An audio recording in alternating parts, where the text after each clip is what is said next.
This is the most important class of physics. यहां से आपको वो चीजें पता चल जाएंगी जो जनरली टीचर्स को पता ही नहीं। क्यों? क्योंकि जो पुराने टीचर्स हैं वो पुराने जमाने के सिलेबस के हिसाब से पढ़े हुए, उनको आता ही नहीं है। ठीक है, उनको पता ही नहीं होता, उनको पता नहीं होता फिर वो आगे। ठीक है ना। स्कूल्स में और जनरली जो बोर्ड फोकस्ड अकेडमी होती है उनमें ये नहीं पढ़ाया जाता जो आपको पढ़ाया जाता है। ठीक है, ध्यान से सुनना है। और यहां से आपकी फिजिक्स बेसिकली मेरे हिसाब से शुरू होती है।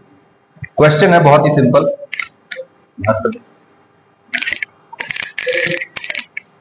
पॉज कर।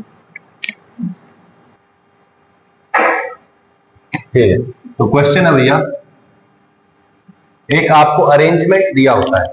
जो क्वेश्चंस मिलेंगे ना आपको इन जनरल, उसमें कोई अरेंजमेंट दिया जाएगा ब्लॉक्स का, रस्सियों का। ठीक है, और उस अरेंजमेंट को देख के आपको कुछ जो भी दिया होगा क्वेश्चन में वो आपको निकालना होगा। फॉर एग्जाम्पल, ये आपको एक टेबल गिवन है। ठीक है, यहां पे एक पुल्ली लगी हुई है। पुल्ली समझते हो? अरे पुल्ली घूमने वाली है ना, लेकिन ये घूमने वाली नहीं है, ये फिक्स्ड है, ये घूमती नहीं है। और यहां पे ऐसे करके धागा है, यहां पे एक M1 मास का ब्लॉक है, यहां पे एक M2 मास का ब्लॉक लटक रहा है। समझ में आया ना किस तरह का अरेंजमेंट है? देखो यहां पे ब्लॉक रखा हुआ है टेबल के ऊपर, ये टेबल मान लो फिक्स्ड सरफेस है, और यहां पे ये ब्लॉक इससे ऐसे करके अटैच है। अब बोलो इस पे ग्रेविटी लगेगी, ये नीचे जाएगा, ये नीचे जाएगा तो रस्सी भी नीचे जाएगी, ये आगे जाएगी, ये ब्लॉक आगे चल पड़ेगा, ये नीचे चल पड़ेगा। सही है। आपसे पूछा गया क्वेश्चन में, फाइंड एक्सेलरेशन ऑफ ब्लॉक्स, ये आपकी नोटबुक का ही क्वेश्चन है, and tension in the string, tension in the string, string में टेंशन बता दें आप। ये जो धागा है इसकी टेंशन कितनी होगी, कितना खिंचाव होगा, खिंचाव मतलब कितनी फोर्स लगी होगी। सही है। अब सबसे पहले सॉल्व करने के लिए अपने को क्या पता होना चाहिए? 3 लॉज पता होने चाहिए, टाइप्स ऑफ फोर्सेस पता होना चाहिए, और फ्री बॉडी डायग्राम कैसे बनाते हैं वो पता होना चाहिए। ठीक है, तीनों आते हैं आपको, मैं अज्यूम कर रहा हूं कि आपको तीनों आते हैं। ठीक है, तो हम क्या करेंगे, हम करेंगे सॉल्यूशन में एक सिस्टम चूज करेंगे। सबसे पहले सारी बॉडीज का फ्री बॉडी डायग्राम बनाइए। किसको चूज करोगे? पहले मान लो M2 को आपने चूज किया। ठीक है, आप लिख लेंगे let tension is equal to T and acceleration is equal to A। सही है। अब धागा जो है वो खींचता तो नहीं है, स्प्रिंग नहीं है ना, ये स्ट्रिंग है, धागा है। ऐसा तो नहीं है ये भैया नीचे चला जाएगा, ये थोड़ी देर बाद चलने लगा, एक साथ ही चलने लगेंगे ऐसे। ठीक है, तो बोलो M2 का फ्री बॉडी डायग्राम बना रहा हूं मैं, FBD फ्री बॉडी डायग्राम। सबसे पहले फ्री बॉडी डायग्राम बनाया,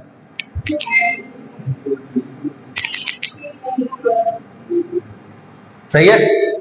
अब मुझे बताओ ये ब्लॉक कहां जा रहा है, ऊपर या नीचे? नीचे जा रहा है, तो यहां पे इसका एक्सेलरेशन हो जाएगा A। ठीक है, सिमिलरली अब मैं क्या करूंगा, M1 का फ्री बॉडी डायग्राम बनाता हूं।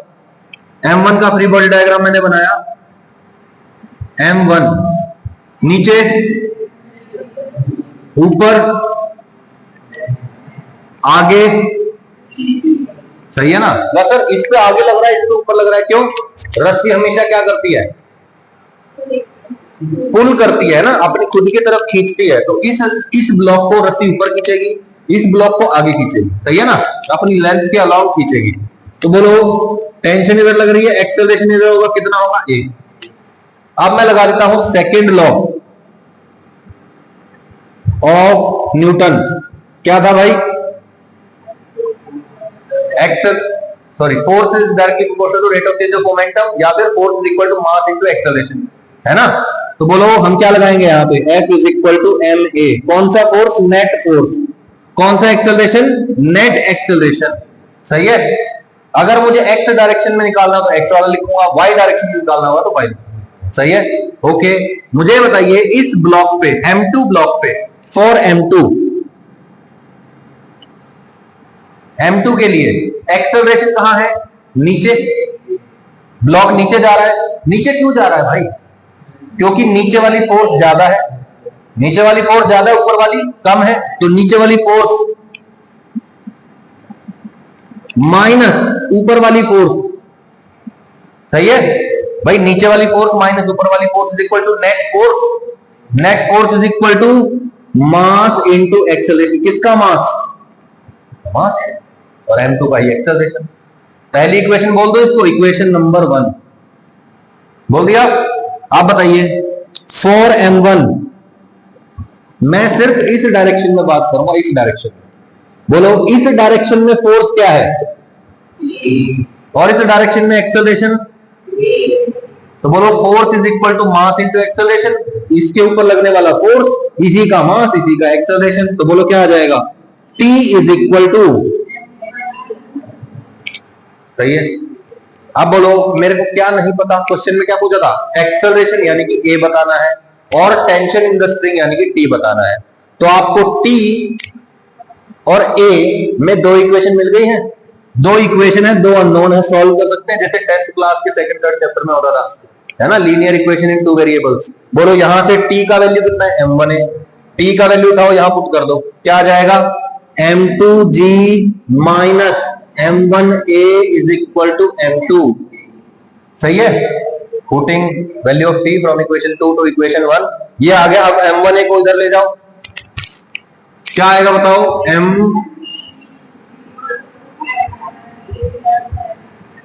A कॉमन ले लो,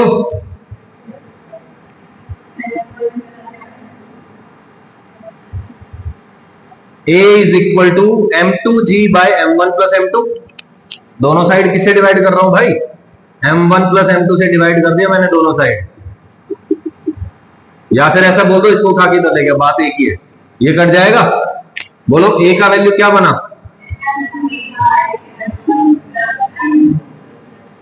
this is the value of acceleration. ठीक है, बहुत ही सिंपल है। ओके, अब इस एक्सेलरेशन का वैल्यू उठा के यहां पुट कर दो, चाहे यहां पुट कर दो, आपके पास टेंशन का वैल्यू नहीं आ जाएगा, है ना। तो putting the value of acceleration in equation second. ठीक है, तो बोलो T इज इक्वल टू क्या था?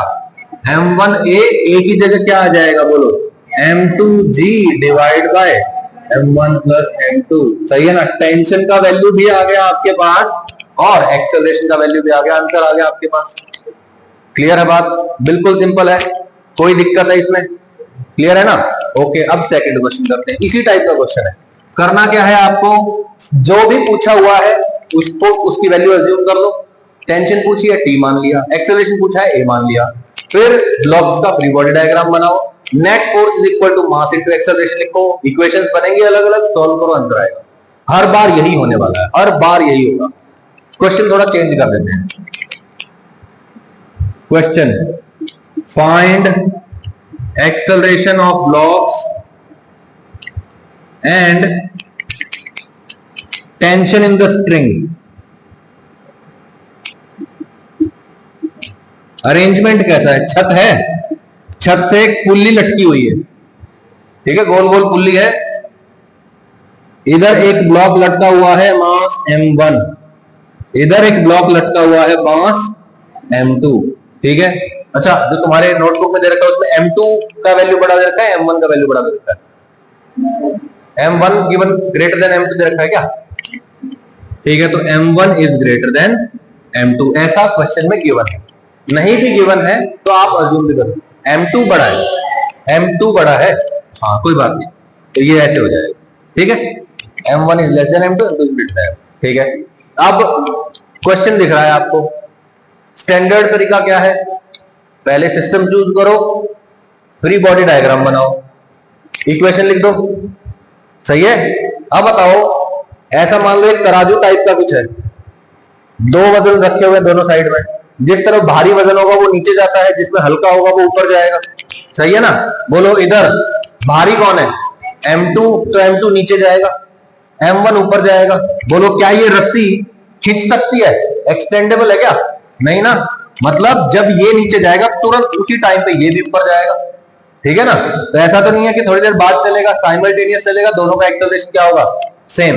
तो हमने क्या बोला, नीचे एक्सेलरेशन मान लिया a, let the acceleration is a, इसका नीचे और इसका ऑब्वियसली फिर ऊपर की डायरेक्शन में होगा। And the tension in the spring is T। अब बताओ ये पूरी की पूरी क्या है, एक ही रस्सी है, तो यहां पे टेंशन T है, तो यहां पे भी टेंशन क्या होगा, T। ठीक है ना, पूरी रस्सी में यहां पे भी टेंशन T ही था। ओके, अच्छा मुझे बताओ इस ब्लॉक को टेंशन कहां खींचेगा, ऊपर, और इसको, कमाल यार, नीचे कैसे बोल दिया तुमने, इसको भी ऊपर खींचेगा। अरे भाई रस्सी अपनी तरफ खींचता है ना, इसको भी ऊपर खींचेगा, इसको भी ऊपर खींचेगा, कमाल हो गया। बोलो अब क्या करेंगे, फ्री बॉडी डायग्राम बनाएंगे आप। ठीक है, यहां पे लिख लेंगे जैसे let the acceleration is a and the tension is T। ध्यान से सुनना है, बिल्कुल मैं पहले बता रहा हूं। अब बताइए क्या होगा सॉल्यूशन। फ्री बॉडी डायग्राम बनाता हूं, पहले बना लेते हैं लेट से M1 का, तो यहां बनाएंगे M2 का फ्री बॉडी डायग्राम। ठीक है, बोलो M1 पे नीचे क्या लगेगा, सही है, M1 है, M1 जी नीचे, टेंशन लगेगा, सही है, एक्सेलरेशन किधर है, ऊपर जा रहा है। ओके, इसके लिए बताओ M2 जी ऊपर, सही है, एक्सेलरेशन के नीचे जा रहा है ना, ये नीचे जा रहा है, ये ऊपर। ठीक है, ओके, अब मुझे बताओ एक्सेलरेशन ऊपर है, ऊपर क्यों है एक्सेलरेशन, क्योंकि ऊपर वाला फोर्स ज्यादा है, तो ऊपर वाली डायरेक्शन में नेट फोर्स क्या आएगा, ऊपर वाला फोर्स माइनस नीचे वाला फोर्स, है ना। इसमें से इसको घटा दो, ये बड़ा है ये छोटा है, ऐसे समझ लो ये 15 न्यूटन है ये 10 न्यूटन है, तो नेट फोर्स कितना है ऊपर की तरफ 5 न्यूटन है ना। कैसे निकाला, ऊपर वाला फोर्स माइनस नीचे वाला फोर्स, बड़े वाला फोर्स माइनस छोटे वाला force is equal to net force. ठीक है, इसके लिए इक्वेशन लिख देते हैं, क्या आएगा बताना, T माइनस M1G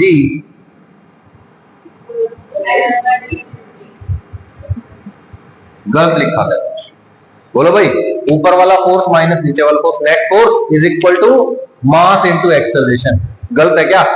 ठीक है, फर्स्ट इक्वेशन हो गया। सेकंड इक्वेशन के लिए, इसके लिए बताइए एक्सेलरेशन है नीचे, तो ये वाला फोर्स बड़ा होगा, M2G बड़ा है, T छोटा है, तो M2G minus T is equal to M2A।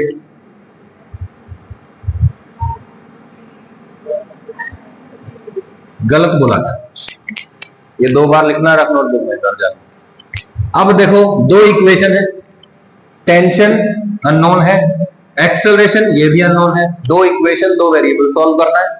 कैसे सॉल्व करें, बोलो यहाँ पे T पॉजिटिव है, यहाँ पे T नेगेटिव है, ऐड कर दो, ऐड कर दो ना इन इक्वेशंस को, बोलो T minus M1G plus M2G minus T, T से T कट जाएगा ना।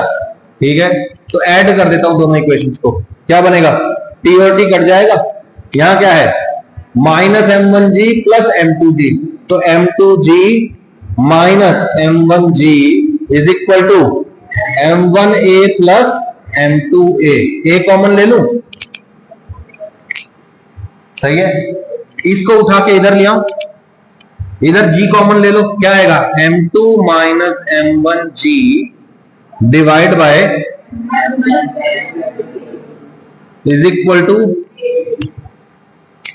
क्लियर है। ओके, एक्सेलरेशन का वैल्यू आ गया, पता चल गया कितना एक्सेलरेशन से ये ऊपर नीचे जा रहे होंगे। ठीक है, अब T निकालना है, किसी भी इक्वेशन में उठा के A का वैल्यू पुट कर दो, आपका T का आंसर आ जाएगा। फॉर एग्जांपल आपने फर्स्ट इक्वेशन में पुट कर दिया, ठीक है, put value of A in equation number 1, क्या आएगा, T minus M1G is equal to M1A, A का वैल्यू डायरेक्टली रख दो, क्या आएगा M2 minus M1G divide bye M1 plus, सही है। इसको, ये नेगेटिव है इधर, इसको उठा के इधर लेके जाओ, क्या बनेगा प्लस M1G हो जाएगा, गलत है क्या। अब क्या करूं, एलसीएम ले लूं, बोलो भाई, एलसीएम लिया, इससे इसको मल्टीप्लाई करना पड़ेगा। ठीक है, तो मैंने इसको ऐसे किया और यहां क्या लिख दिया M1 प्लस M2, सही है।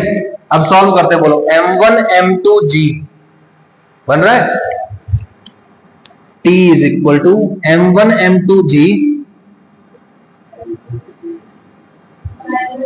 माइनस M1 स्क्वायर G, ठीक है। Plus m1g into m1 square G plus m1 square G plus m1 m2g whole divided by m1 plus, सही है, कट गया, m1 m2g plus m1 m2g क्या बन गया, 2m1 m2g बन गया, सही है। तो दिस इज योर आंसर। समझ में नहीं आया, दिस इज योर टेंशन। अब ये रिजल्ट याद रखो, आपसे न जाने कितने सारे क्वेश्चंस में ऐसा और ऐसा क्वेश्चन पूछा जाए, ठीक है ना।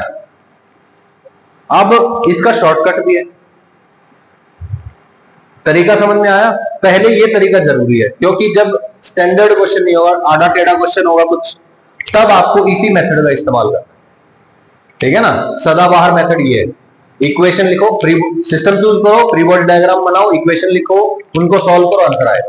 उसके अलावा कुछ नहीं है, सिर्फ यही है। पूरी की पूरी फिजिक्स में जितने भी न्यूमेरिकल आपको दिखेंगे, मोर और लेस आपको ऐसे ही क्वेश्चन मिलेगा। स्टेट सिस्टम है, सिलेक्ट किया, उसके ऊपर जो भी फोर्सेस है वो देखी क्या क्या लग रही है, उनके बारे में इक्वेशन लिखी, सॉल्व किया, आंसर आया, खत्म। और उसके अलावा कुछ नहीं है न्यूमेरिकल्स में। ओके, अच्छा, यहां तक कोई डाउट है तो बताइए। शॉर्टकट बताऊं आपको, एक बढ़िया शॉर्टकट है। शॉर्टकट है कि भैया आपने पढ़ा है force is equal to, net force is equal to mass into net acceleration, सही है भाई, है कि नहीं है। ओके, अगर मैं नेट एक्सेलरेशन ए नेट, अब मुझे बताओ, अगर मुझे एक्सेलरेशन निकालना है तो क्या मैं इस m को इधर ले जाऊं, बोलो भाई। ये वाला सिस्टम देखो, ये वाला सिस्टम देखो, दोनों ब्लॉक्स का एक्सेलरेशन क्या होगा, सेम होगा। दोनों ब्लॉक्स का एक्सेलरेशन सेम है ना, दोनों का एक्सेलरेशन सेम है, दोनों एक साथ चल रहे हैं। ऐसा लग रहा है जैसे दोनों एक साथ चल रहे हैं, तो एक कॉमन फोर्स है जो दोनों को चला रही है। तो मैं कहता हूं हर बार क्या करो, आप एक्सेलरेशन निकालने के लिए क्या करो, नेट पुलिंग फोर्स लिख लो। नेट पुलिंग फोर्स, वो फोर्स जो क्या कर रही है, खींच रही है सिस्टम को, डिवाइड बाय वो वाला मास जिसको पुल किया जा रहा है, मास टू बी पुल्ड, जिस मास को खींचा जाना है वो नीचे, जो फोर्स खींच रही है उसको ऊपर लिख दो, सही है। मुझे बताओ, इस पूरे सिस्टम में, इस सिस्टम को चलाने वाला कौन है, m2g है ना, बोलो भाई। नीचे कौन लग रहा है, m2g। m2g हटा दो फॉर एग्जांपल, क्या ये सिस्टम चलेगा, नहीं चलेगा ना। तो चलाने वाला कौन, m2g। नेट पुलिंग फोर्स क्या है, m2g। Net pulling force m2g divide by total mass to be pulled. अब ये जो m2g है, ये किस किस को चला रही है, m2 को भी चला रही है और m1 को भी चला रही है। तो टोटल मास जिसको चलाया जा रहा है वो क्या हो गया, m1 प्लस m2 नहीं हो गया, सही है। तो m2g by m1 plus m2 आना चाहिए। अरे यही तो है, नेट फोर्स जो चला रही है सिस्टम को, डिवाइड बाय टोटल मास जो चल रहा है, आ गया answer acceleration. Same to same यहां पे है। मुझे बताओ, इस सिस्टम को या तो ऐसे चलाया जाएगा या फिर ऐसे चलाया जाएगा, है ना, या तो ये नीचे और ये ऊपर जाएगा या फिर उल्टा होगा। तो मुझे बताओ, इसको नीचे लेके जाने वाला कौन, m2g। m2g वो फोर्स है जो इस सिस्टम को ऐसे चलाना चाहती है, और m1g वो ऐसी फोर्स है जो ऐसे चलाना चाहती है। तो ये दोनों एक दूसरे का क्या कर रही है, ओपोज कर रही है। ताकतवर फोर्स कौन सी है, m2g। तो नेट फोर्स क्या आ जाएगा, ताकतवर फोर्स माइनस ओपोज करने वाली कमजोर फोर्स। तो m2g माइनस m1g, ये हो गया नेट फोर्स। और ये जो नेट फोर्स है ये किस किस को चला रही है, m1 और m2 दोनों को चला रही है। तो m1 प्लस m2 नीचे आ जाएगा। देखा देखा लग रहा है। तो इस तरीके से भी आप क्वेश्चन कर सकते हैं। अब ये तरीका इस्तेमाल करते हुए आप मल्टीपल क्वेश्चंस को सॉल्व कर सकते हैं, मल्टीपल ब्लॉक्स वाले क्वेश्चंस को, ठीक है। मल्टीपल क्वेश्चंस तो ऑब्वियसली सॉल्व कर ही सकते हैं। ये आपकी नोटबुक्स में लिखा हुआ है, जस्ट इन केस नहीं लिखा हो, आप खुद से ना कर पाए तो वीडियो देख के कर सकते हैं आप, ठीक है। इसको मिटा रहा हूं। ओके, अब सिमिलर क्वेश्चन है, ठीक है ना, लेकिन नंबर ऑफ ब्लॉक्स में बढ़ा देता हूं।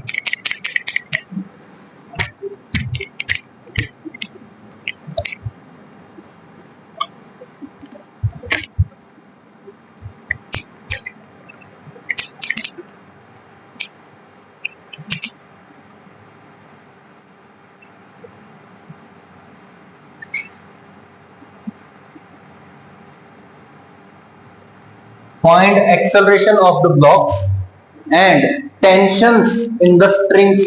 अब देखो ये धागा है, ये धागा आइडियल है, आइडियल है मतलब जितना खिंचाव यहां पैदा हुआ है उतना ही खिंचाव यहां पैदा हुआ है, लेकिन ये अलग धागा है, अलग रस्सी है, ये यहां पे टेंशन अलग होगी, ठीक है ना। ये पूरी एक रस्सी है ना, तो इस पूरी रस्सी में टेंशन अलग होगी, इस पूरी रस्सी में टेंशन क्या होगी, अलग होगी।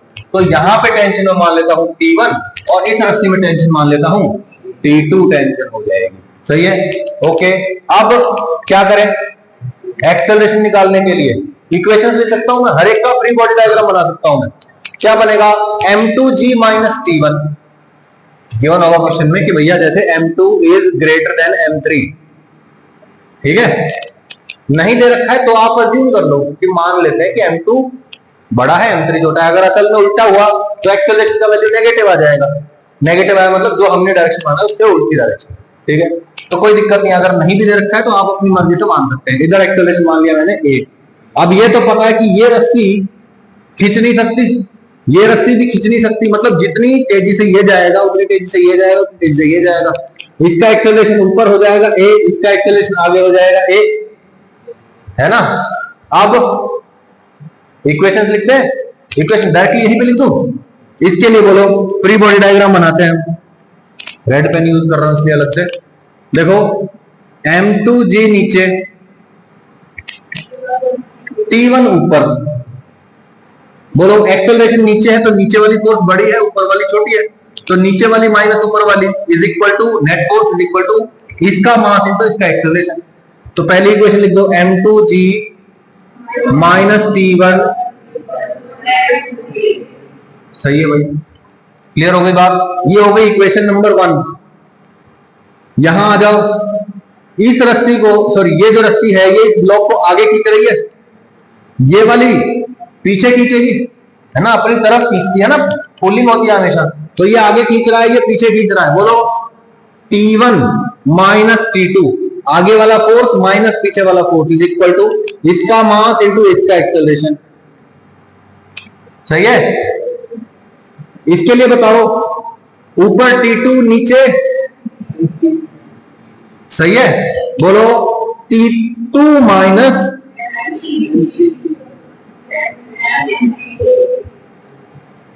गलत है क्या कुछ भी, क्या कुछ ऐसा है जो समझ में ना आए, क्लियर है बात, ओके, ये बिल्कुल एब्सोल्यूट क्लियर है ना। अब देखो क्या क्या नहीं पता मुझे, मुझे T1 नहीं पता, T2 नहीं पता और एक्सेलरेशन नहीं पता। 3 इक्वेशन है, 3 अननोन है, सॉल्व कर सकता हूं मैं, है ना।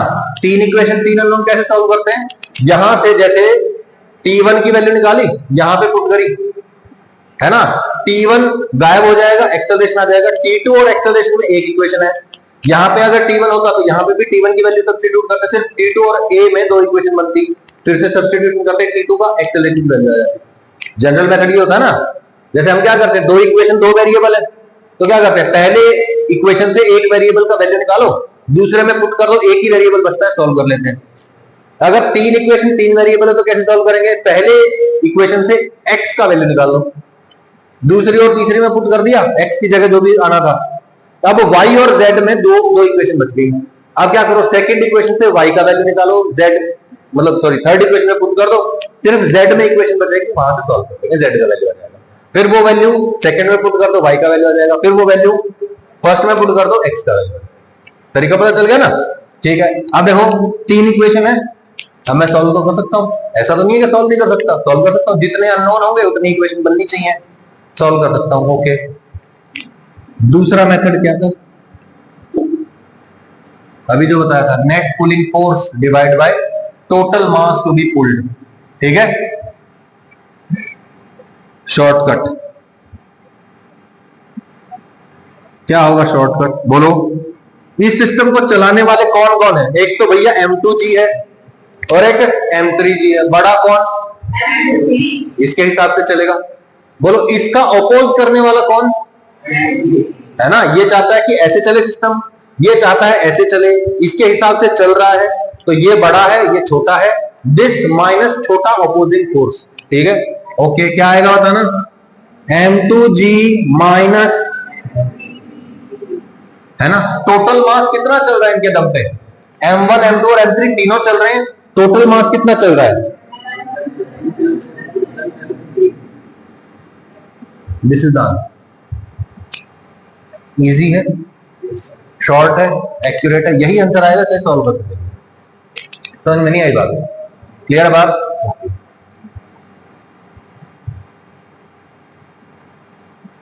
ठीक है, अब देखो एक्सेलरेशन का वैल्यू पता चल गया। फर्स्ट इक्वेशन में पुट करो T1 का वैल्यू आ जाएगा, थर्ड में पुट करो T2 का वैल्यू आ जाएगा। सही है, T1 और T3 भी आ जाएंगे, मतलब T1 और T2 आ जाएंगे। क्या इसमें कोई डाउट बचता है? आप एक बार आप अपनी नोटबुक्स देखिए, अगर आपने सॉल्यूशन लिख रखा है वेल एंड गुड, रफ में करिए। अगर आपने नहीं लिखा है तो जो भी ये 3 क्वेश्चन है इनके आंसर है ना। मुझे नोटबुक दिखाओ। ये हो गया, ओके, फिर ये हो गया, ठीक है, सिमिलर है, ओके। ऐसा एक और क्वेश्चन था ना, वो वाले टेबल वाला,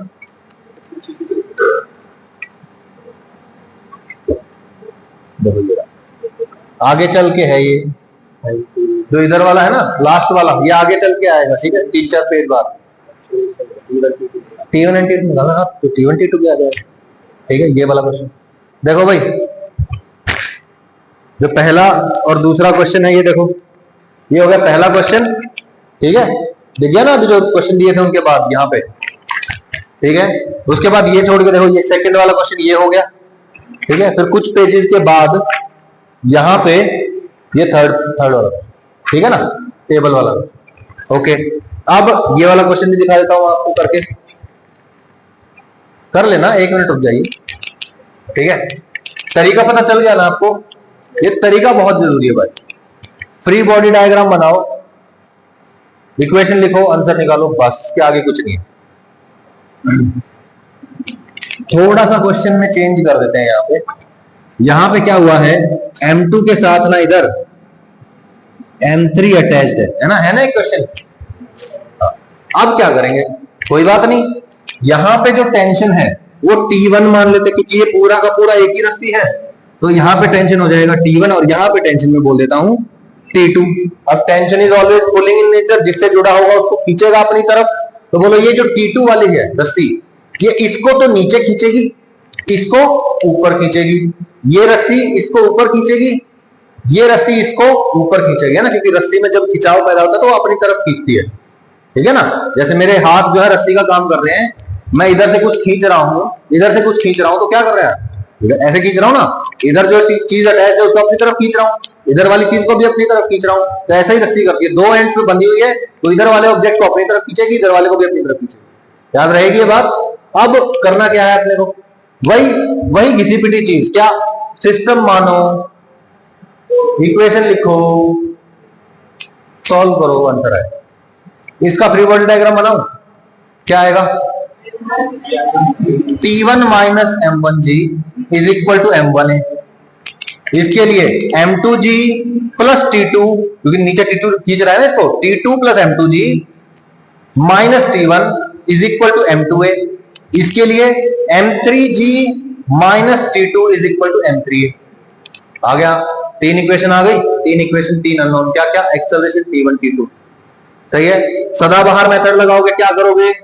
net pulling force is equal to, sorry, net pulling force is equal to mass total into net acceleration, acceleration is equal to net pulling force by total mass. बोलो net pulling force क्या है? M2G नीचे और M3G नीचे, ये ऐसे चला रहे हैं इसको, M1G ऑपोजिट में है ना, ऑपोजिट में कर रहा है ना, ये ऑपोजिट डायरेक्शन में फोर्स लगा रहा है। तो बोलो M2G plus M3G minus M1G divide bye M1 plus M2 plus M3। आ गया एक्सेलरेशन। आप फ्री बॉडी डायग्राम बनाए थे, इसी में भी ए का वैल्यू पुट करो, T1 आ जाएगा, T2 आ जाएगा। नहीं आया बात? क्लियर हुआ ना बात?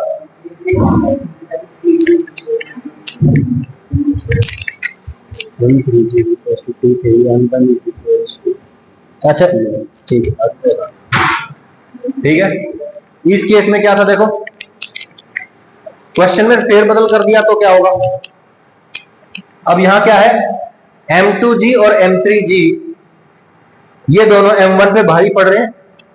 लेकिन अगर ऐसा हो, सुनना ध्यान से, कि यहां पे मास है 5 किलो, ये है 3 किलो और ये है 2 किलो, तो इधर भी मास उतना ही है और इधर भी मास उतना ही है। अब तो कोई मूवमेंट नहीं होगी ना, बोलो, कोई मूवमेंट नहीं होगी। कोई मूवमेंट नहीं है मतलब सिस्टम कहां है, इक्विलिब्रियम में है। इक्विलिब्रियम में नेट फोर्स क्या होती है, मतलब ऊपर वाला फोर्स इज इक्वल टू नीचे वाला फोर्स। अगर ये कह देना M1 is equal to M2 plus M3, मतलब इधर वाला और इधर वाला वजन बराबर हो जाएंगे, तो क्या करेंगे, आरजू नींद में नहीं रहना है।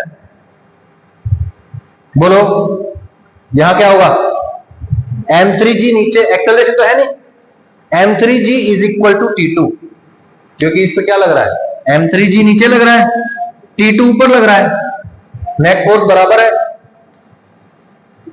M3G is equal to T2। इसके लिए बोलो, नीचे T2 और M2G ऊपर T1, तो बोलो क्या आएगा, T1 is equal to M2G plus T2 का वैल्यू अभी भी निकाला था, सही है, तो T1 का वैल्यू आ गया। ओके, यहां से और क्या आएगा, T1 is equal to M1G, ये भी इक्वेशन आ जाएगा। तो अलग अलग तरीके से आप आंसर निकाल पाएंगे। अच्छा, अब आप मेरे को एक बात बताइए, क्या मैंने यहां पे कहीं पे भी फ्रिक्शन का जिक्र किया? नहीं किया ना। अगर जिक्र नहीं किया तो आप स्मूथ मानेंगे सरफेस। दे दिया कि स्मूथ है तो बहुत बढ़िया, नहीं दिया तो स्मूथ मानना पड़ेगा। जब फ्रिक्शन का जिक्र चाहेगा एग्जाम वाला तो क्या करेगा, बोलेगा कि भैया यहां फ्रिक्शन है, फ्रिक्शन की और दूसरी प्रॉपर्टीज देगा, जैसे कोएफिशिएंट वगैरह दे देगा, कोएफिशिएंट ऑफ फ्रिक्शन वगैरह। नहीं दिया है तो स्मूथ है, स्मूथ है।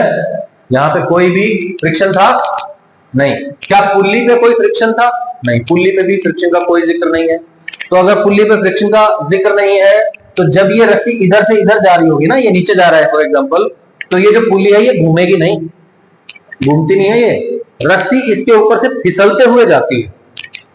समझ में आया? जैसे मेरा हाथ है, बिल्कुल स्मूथ है, एक वजन इधर है एक वजन इधर है, अगर रस्सी ऐसे फिसलते हुए जाएगी, फिसलते हुए जा रही है, तो यहाँ पे कोई भी फ्रिक्शन का जिक्र नहीं होगा। और ये फिसल रही है तो ये पुल्ली घूमने का कोई पॉइंट ही नहीं, सही है ना। आगे चल के अगर बोल दे कि यहाँ पे जो पुल्ली है ये फ्रिक्शन वाली है, ये घूमती है भैया, रोटेशनल मोशन में आएंगे क्वेश्चन ऐसे, तो आप क्या करेंगे, यहां और यहां सेम टेंशन नहीं मानेंगे, यहां पे अलग अलग टेंशन हो जाएगी, इधर T1 हो जाएगी, इधर T2 हो जाएगी, सही है। पुल्ली अगर क्या है, स्मूथ है, पुल्ली क्या है, स्मूथ, तो दोनों तरफ टेंशन सेम, पुल्ली घूमेगी नहीं, रस्सी फिसलते हुए जाएगी। अगर पुल्ली फ्रिक्शन वाली है तो पुल्ली के इधर टेंशन अलग होगी, इधर टेंशन अलग होगी, और पुल्ली साथ में घूमेगी। ठीक है भाई, याद रहेगी ये बात, बिल्कुल क्लियर है? ठीक है, ओके, नेक्स्ट क्वेश्चन दिखाओ मुझे।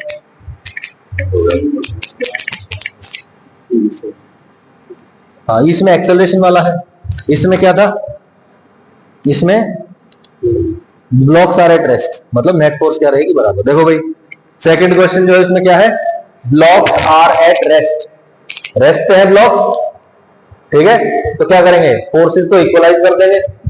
अगले में क्या है, एक्सेलरेशन निकालना है, 2 ब्लॉक्स हैं और एक्सेलरेशन निकालना है। उससे अगले में क्या है, 3 ब्लॉक्स हैं और एक्सेलरेशन और टेंशन निकालनी है। तीनों चारों क्वेश्चन कर सकते हैं आप लोग, ठीक है। What time is it, exact 10, ठीक है। आपका 12 बजे के आसपास लंच कर देंगे हम, ठीक है आज। Find the normal reaction between the blocks और find the tension in both cases, ठीक है। ये लो, इसमें कोई डाउट है तो मुझे बताइए आप। बिल्कुल क्लियर है ना। Equal blocks are at rest दे दिया तो क्या करेंगे, इधर वाली फोर्स इक्वल टू इधर वाली फोर्स, ऊपर वाला फोर्स नीचे वाला फोर्स के बराबर है। बोल दिया एक्सेलरेशन निकालना है तो एक्सेलरेशन मानना पड़ेगा, फिर इक्वेशंस लिखेंगे, आंसर निकालेंगे। ठीक है, अब एक और क्वेश्चन देखते हैं।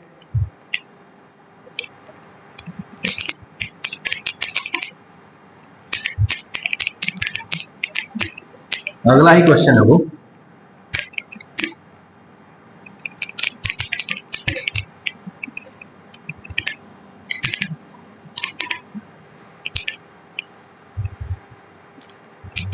क्वेश्चन देखिए, ये अर्थ है, ठीक है, फ्लैट सरफेस है, स्मूथ सरफेस है, यहां पे दो ब्लॉक्स रखे हुए हैं, M1 मास का है और इससे रस्सी बंधी हुई है, और यहां पे कौन है, M2 मास का ब्लॉक है। इनको आगे खींचा जा रहा है किसी F फोर्स से, F ही है ना क्वेश्चन में, F। अब आपसे पूछा गया है find acceleration of the system या फिर एक्सेलरेशन ऑफ द ब्लॉक्स, और पूछा हुआ है tension in the string connecting the two blocks. जो रस्सी है जो इन दोनों ब्लॉक्स को जोड़ रखा है ना जिससे, उसमें टेंशन बतानी है, टी टेंशन मान लेते हैं उसमें, and tension in the string. कोई दिक्कत, जैसे दो ब्लॉक रखे हो तो मैं आगे वाले ब्लॉक को पकड़ के ऐसे खींच रहा हूं, ओके। इस रस्सी में टेंशन बतानी है, यही एग्जैक्टली यही है। T1 T2 तो नहीं लिख रखा ना, है T1 है, T2 तो नहीं है, T2 भी इसी क्वेश्चन में, नेक्स्ट क्वेश्चन में है क्या?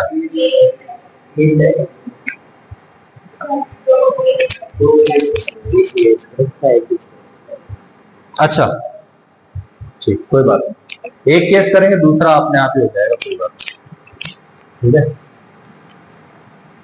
तो देखो भाई, सबसे पहले क्या करना है, सबसे पहले क्या करते हैं, चंचल,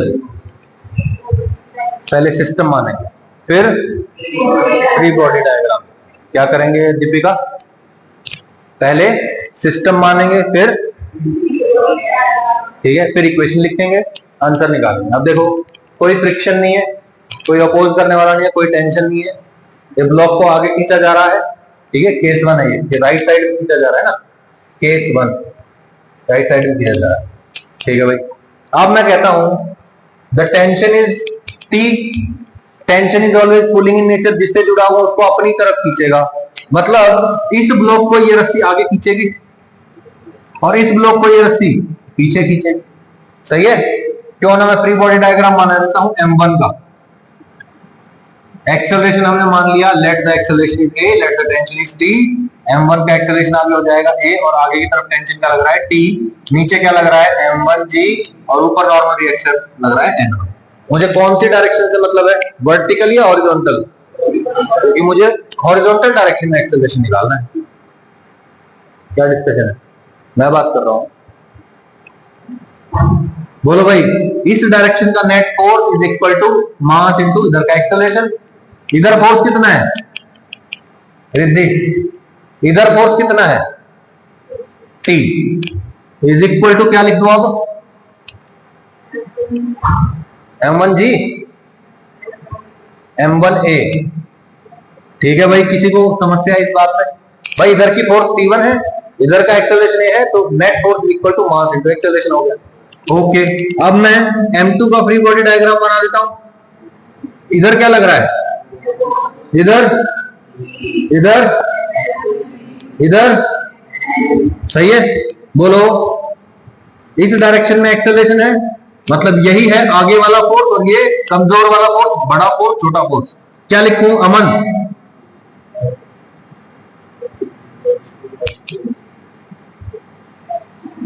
ये तो लिख लिया, ये कौन लिखेगा, हाँ, F minus T is equal to M2A, सही है, क्लियर है बात, ओके। दो इक्वेशन बन गई हैं, दो अननोन है, टेंशन और एक्सेलरेशन। लिख लें इनका वैल्यू, तो T का वैल्यू है M1A, यहां उठा के पुट कर दो, F minus M1A is equal to, इसको उठा के इधर लेके जाओ, माइनस M1A है, इधर जाके क्या हो जाएगा प्लस M1A, A कॉमन आ रहा है, m1 प्लस m2 को इधर ले आओ तो a इज इक्वल टू क्या आ जाएगा f बाय एक्सेलरेशन का वैल्यू आ गया। सही है, इस a का वैल्यू उठा के यहां पुट कर दो तो t इज इक्वल टू क्या आ जाएगा m1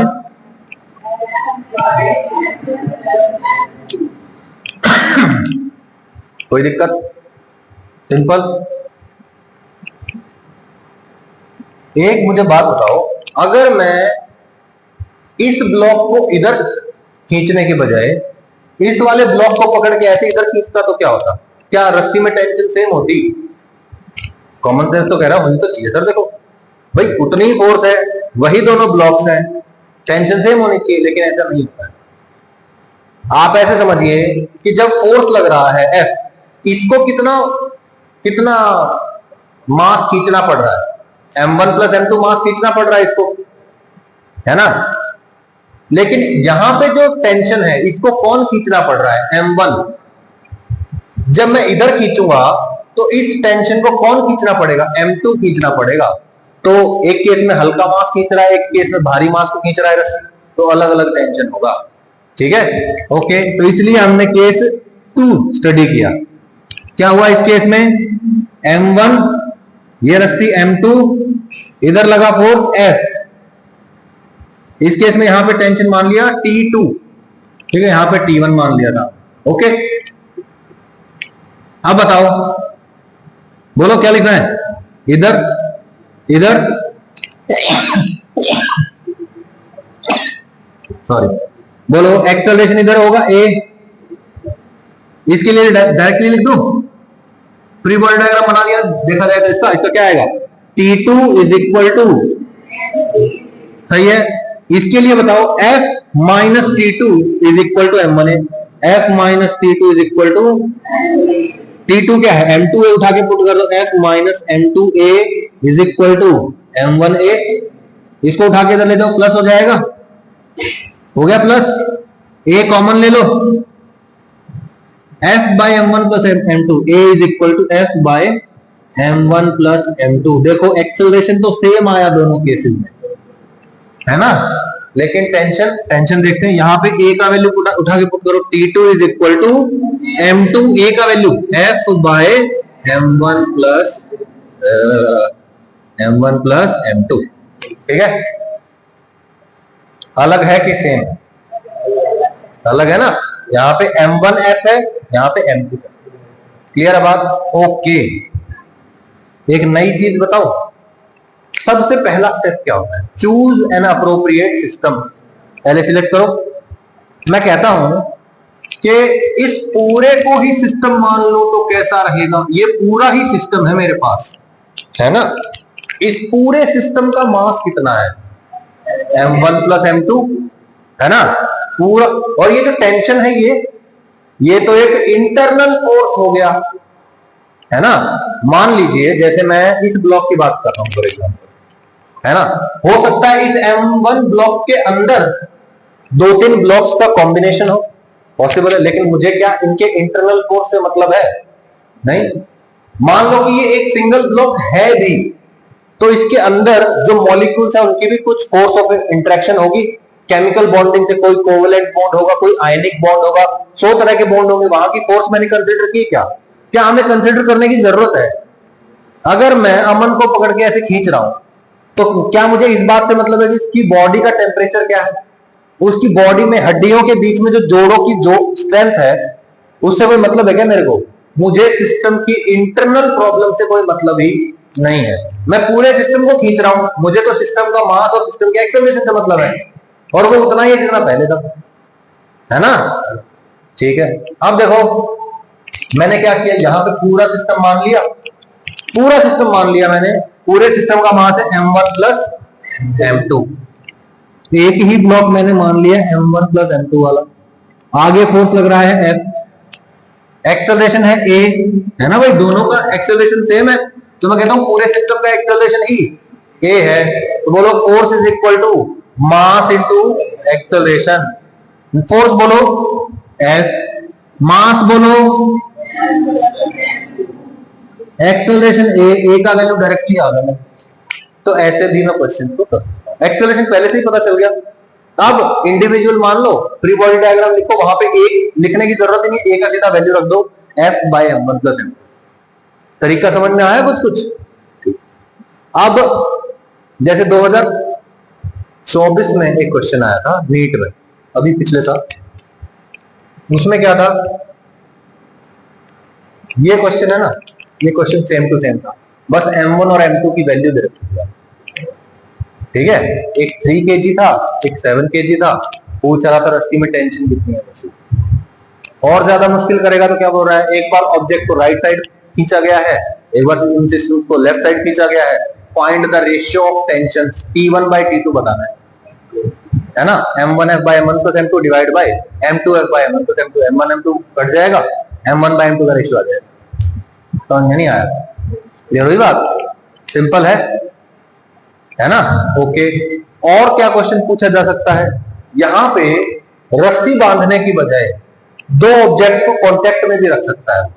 क्या करेगा, देखिए आपके नोटबुक में है ये क्वेश्चन, ये है मेरा surface, smooth surface, I have multiple blocks with me, M1 block और यहां पे है मेरे पास M2 block, they are in contact with each other. अब मैंने खींचा नहीं, अब मैंने पुश किया है F फोर्स से, ठीक है। इन दोनों सरफेसेस के बीच में नॉर्मल रिएक्शन N बताना है आपको। समझ में आया? क्या करेंगे अब आप, फ्री बॉडी डायग्राम बनाओ, सिस्टम यूज करो, एक बार M1 को मान लो, एक बार M2 को मान लो, इक्वेशन लिखेंगे, एक्सेलरेशन आ जाएगा, नॉर्मल रिएक्शन आ जाएगा, ठीक है। करके दिखाता हूं आपको, ठीक है। ये बीच वाला रब कर दो, ठीक है, क्वेश्चन ही है ये भी।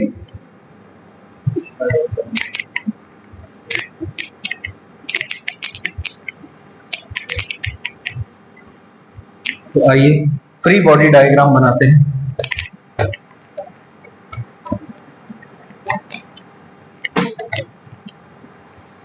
ओके, देखो भाई, पूछ रहा है find the normal reaction between the blocks, ठीक है। M1 का फ्री बॉडी डायग्राम बनाने चला मैं, ठीक है। M1 लिखा, नीचे हमें हालांकि इस डायरेक्शन से मतलब है, हम अभी लिख रहे हैं बस प्रैक्टिस के लिए, हालांकि हमें ये वाली डायरेक्शन में लिखने की जरूरत ही नहीं है, चाहो तो छोड़ दो आप इसको, ठीक है। M1 जी लिखो ही मत, कोई दिक्कत नहीं है। इधर क्या लग रहा है इस पे, यहां पे नॉर्मल रिएक्शन है कुछ, normal reaction is always pushing in nature, है ना, सरफेस और कॉन्टेक्ट से अवे पुश करता है। नॉर्मल रिएक्शन इसको आगे पुश करेगा और इस वाले ब्लॉक को पीछे पुश करेगा, तो बोलो इस डायरेक्शन में क्या आ जाएगा, एक नॉर्मल रिएक्शन आ जाएगा, सही है। आगे की तरफ क्या है, एक एक्सेलरेशन ए। बताइए आगे वाली डायरेक्शन में नेट फोर्स होगा या पीछे वाली में होगा? नेट फोर्स किधर है, इधर या इधर? इधर, क्योंकि एक्सेलरेशन इधर है ना। जब एक्सेलरेशन इधर है तो फोर्स भी इधर ही रहा होगा, है ना। फोर्स एंड एक्सेलरेशन ऑलवेज है द सेम डायरेक्शन, ठीक है ना। F इज इक्वल टू M में वेक्टर वेक्टर लगाया था, फोर्स का direction is same as acceleration का डायरेक्शन, ठीक है। तो एक्सेलरेशन इधर है, बोलो आगे वाला फोर्स माइनस पीछे वाला फोर्स, नेट फोर्स आ गया आगे की तरफ, तो क्या आ जाएगा, F minus N is equal to, सही है। M2 के लिए लिखते हैं, बोलो नॉर्मल रिएक्शन आगे, एक्सेलरेशन ए आगे, क्या लिखूं, N इज इक्वल टू, सही है ना। क्या करूं अब, N का वैल्यू उठा के यहां पुट कर दो, F minus M2A is equal to plus M2A कर दो,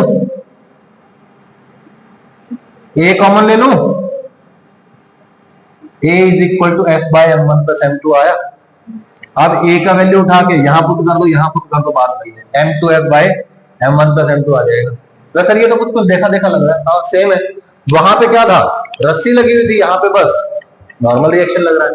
रस्सी का काम कौन कर रहा है, normal reaction.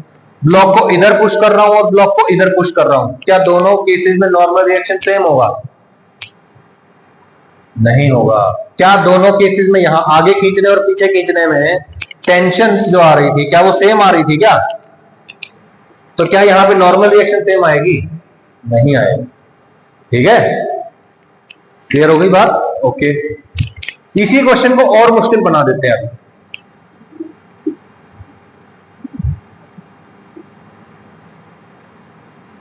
M1 M2, M3, M4, सही है। N1, N2, N3, force F. Find the acceleration of the system and normal reactions between the blocks. N1, N2, N और N3 निकालो। करने के बहुत सारे तरीके है ना।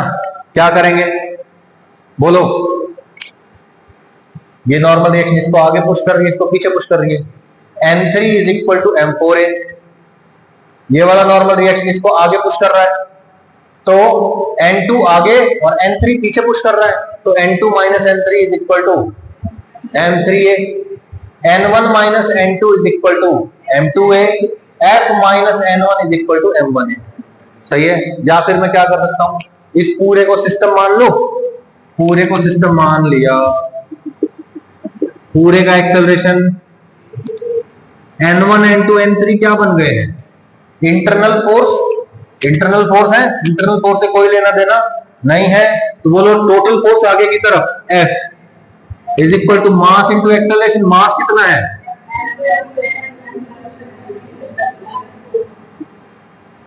इंटू ए का वैल्यू आ गया, F बाय टोटल मास आ गया। अब सिर्फ इसके ऊपर लिख दो M3 is equal to M4A। ए का वैल्यू उठा के पुट कर दो, N3 आ गया। अब क्या करो, N2 minus N3 is equal to M3A। A का वैल्यू पुट करो, N3 का वैल्यू पुट करो, N2 आ जाएगा, सिमिलरली N1 आ जाएगा। एक और मेथड है, मान लो आपको N1 निकालना है, तो इस पूरे को क्या करो, सिस्टम मान लो, है ना। क्या हो रहा है, इस पूरे सिस्टम के लिए पूरे में मास कितना है, M2 plus M3 plus M4। आगे क्या लग रहा है, N1, तो N1 is equal to M2 plus M3 plus M4A, है ना। Force is equal to mass into acceleration. Acceleration आ गया N1 बाय दिस, सही है। या फिर सॉरी, ए थोड़ी निकालना है, ए तो निकाल चुके हैं। यहां से ए का वैल्यू उठाओ, यहां पुट करो, N1 का वैल्यू डायरेक्टली आ जाएगा।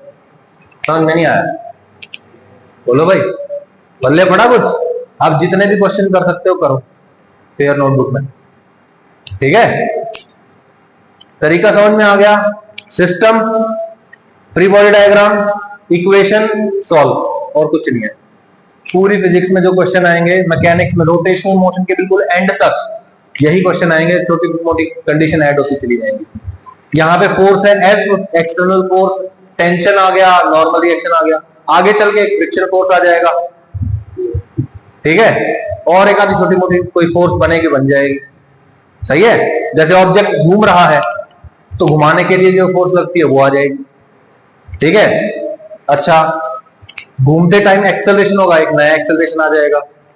वर्क करेंगे, कितना वर्क किया, कितना क्या किया, वो आ जाएगा, फोर्स को डिस्प्लेसमेंट से मल्टीप्लाई करके। जब ऑब्जेक्ट को घुमाना होगा, फॉर एग्जांपल मैं दरवाजे को ऐसे खोल रहा हूं, तो मेरे को कितना फोर्स लगाना पड़ेगा, रोटेशनल एफर्ट कितना लगेगा, मोमेंटम क्या होगा, ये सारी चीजें आगे चल के आ जाएंगी, ठीक है। लेकिन फिलहाल बेसिक चीज ये है, और ये आ गया तो सब आ गया, ये जरूरी है। ये नहीं आया फिर नहीं आएगा। क्लियर हो गई बात। आज करेंगे नोटबुक में अपने सॉल्यूशंस को। Thank you for your time.